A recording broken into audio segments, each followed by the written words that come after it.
Hello friends, welcome to JavaScript Tamil tutorial part 13. நான் சீனு. இந்த கிளாஸில் நம்ம if statement பற்றி பார்க்க போகிறோம். அது எப்படி வேலை செய்யுது அப்படின்றத நான் எக்ஸ்பிளைன் பண்ணிடுறேன். சி தெரிஞ்சவங்களுக்கு இது ஏற்கனவே தெரியும், இருந்தாலும் ஒரு டைம் சொல்லிடுறேன். இப்போ நான் ஒரு வேரியபிள் சீனு அப்படின்னு ஒரு வேரியபிள் டிக்ளேர் பண்ணிக்கிறேன். ஏஜ் வந்து 20 போட்டு வரேன், என் வயசு தான் அது.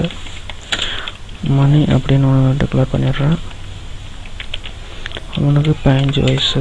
இப்போ வந்து ஸ்டேட்மெண்ட் யூஸ் பண்ணி யார் பெரியவங்க சின்னவங்க அப்படின்னு பார்க்கறது தான். இப்போ வந்து மணி லெஸ் தென் சீனு அப்படின்னு போடுறேன். அது கீழே நான் இந்த எலிமெண்ட் யூஸ் பண்ணி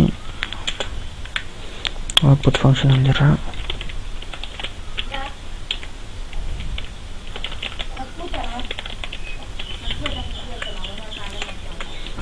சீனு இஸ் பிக் பாய் அப்படின்னு எழுதிடுறேன். இப்போ பார்த்தீங்கன்னா இந்த இதுதான் கண்டிஷன், இஃப் கண்டிஷன் அப்படின்றது. இந்த மணி அவனோட வயசு என்னோட சின்னசாக இருந்தால் இந்த இது ரன் ஆகும், ஒரு ஃபால்ஸாக இருந்தால் ரன் ஆகாது. நான் சேவ் பண்ணிட்டு அவுட்புட் காட்டுறேன் பாருங்கள். சாரி, சேவ் பண்ணிட்டேன்.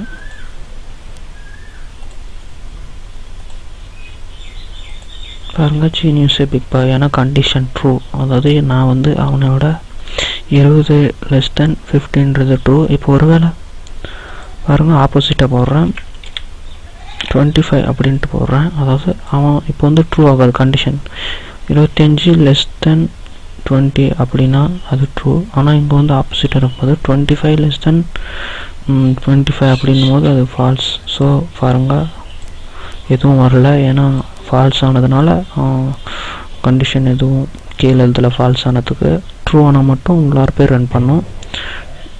இந்த இஃப் ஸ்டேட்மெண்ட்டை நீங்கள் வேறு இது கூட யூஸ் பண்ணிக்கலாம். நிறையா கம்பேரிஷனுக்கு, நிறையா பயன்பாட்டுக்கு இந்த இஃப் ஸ்டேட்மெண்ட் யூஸ் பண்ணுவீங்க. இது நீங்கள் ஒரு டைம் ரீகால் பண்ணிக்கோங்க. அடுத்தது இஃப் எல்ஸ் பற்றி நெக்ஸ்ட் கிளாஸில் பார்ப்போம்.